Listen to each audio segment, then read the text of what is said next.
with what I had to say. My co-panelists have already addressed the issue of the importance of language.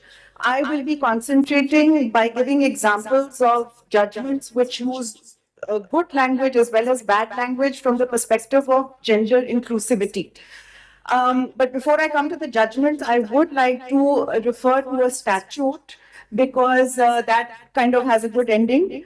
We're all familiar with the Civil Procedure Code. Order 5 of the Civil Procedure Code deals with the process of service. And Rule 15 of it allows service to be made upon a defendant through a family member. Interestingly enough, the words that are used in Rule 15 as it exists today, it only allows for service to be received by an adult male member of the defendant's family.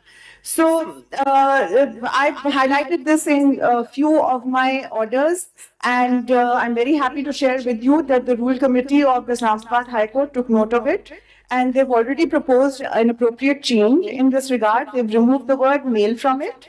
The groundwork has been done, and I believe it's going to be put up before the full court very soon. So at least to the extent of Islamabad Capital Territory, the process of service will be far easier. So then coming to judgments, there are a few judgments which I've actually come across myself. They ended up before me. And I'm sure this is a phrase that you all are familiar with, especially the judges: disobedient wife.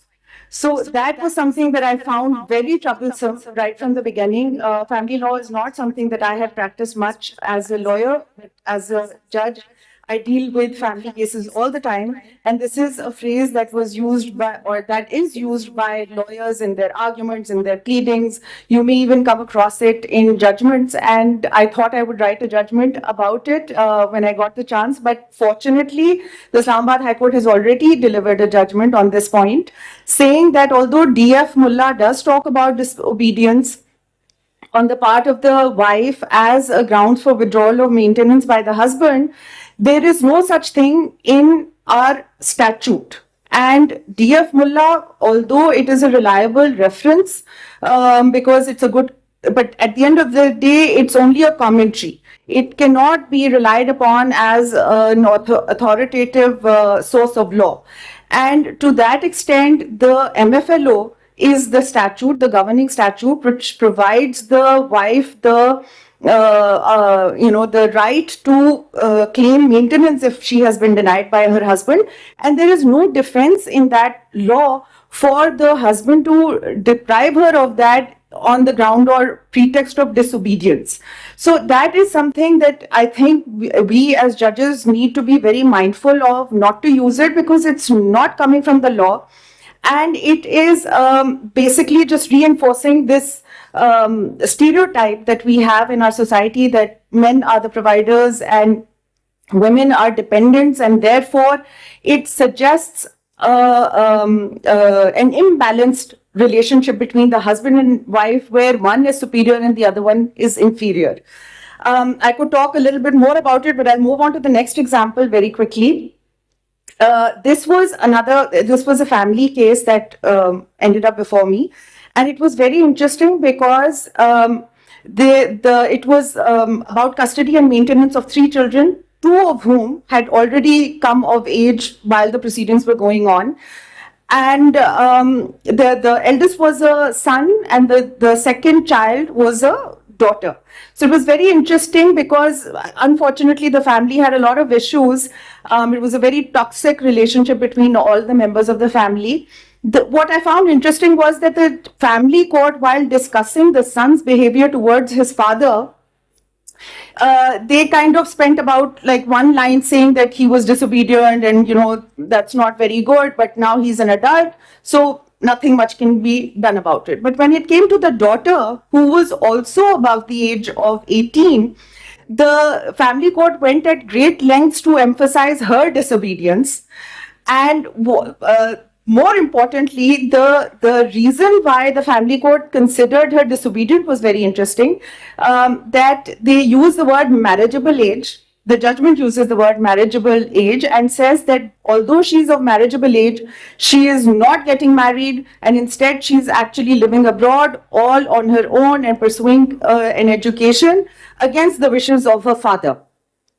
So if we had more time, I could have, I would have liked to unpack this more, because there's so much that's wrong with this one line. But I will leave it up to you. I think we can all see what is wrong with it. First of all, marriageable age. There's no such thing. Of course, there is a minimum age that has been prescribed in the law, but that goes for men and women equally. I believe there might be a difference in age depending on which province you're in, but there is no law that says that if you reach a certain age, you must get married. And also to pass a moral judgment that she is not getting married despite her father wanting her to, this is very problematic, because, and it's actually not just problematic, it's against the law, because marriage is essentially a civil contract and you can't compel or force someone to enter into a contract. What it's doing is it's just sort of reinforcing the stereotype that we have in our society, unfortunately, that women have a shelf life, and so they must get married by a certain age. Otherwise, the only utility they have will be lost. And this just reminds me of another thing, which is a slight digression, but despite the bell, I'm going to continue. That about 10 years ago, the Council of Islamic Ideology passed a resolution saying that women can become judges at the age of 40. Reason being that by that age, they're neither marriageable nor attractive. I wish I was making this up. You can Google it. It's part of our history now that there was a resolution that was passed to that effect. Again, lots more can be said about that, but moving on very quickly, there was another judgment that we might have all come across because it went viral, at least the beginning portion of it. It was a judgment passed in an appeal arising from a consumer court case, where the judge actually compared a vehicle, a car, to a girlfriend. So I don't know how many of you have seen it, but again, rushing through it. Now, before I end, because I think it is important to end on a good note, there are two examples that I'd like to quote. And in the interest of time, I do have citations. I'll skip over it. If anyone is interested, they can come to me and ask for it.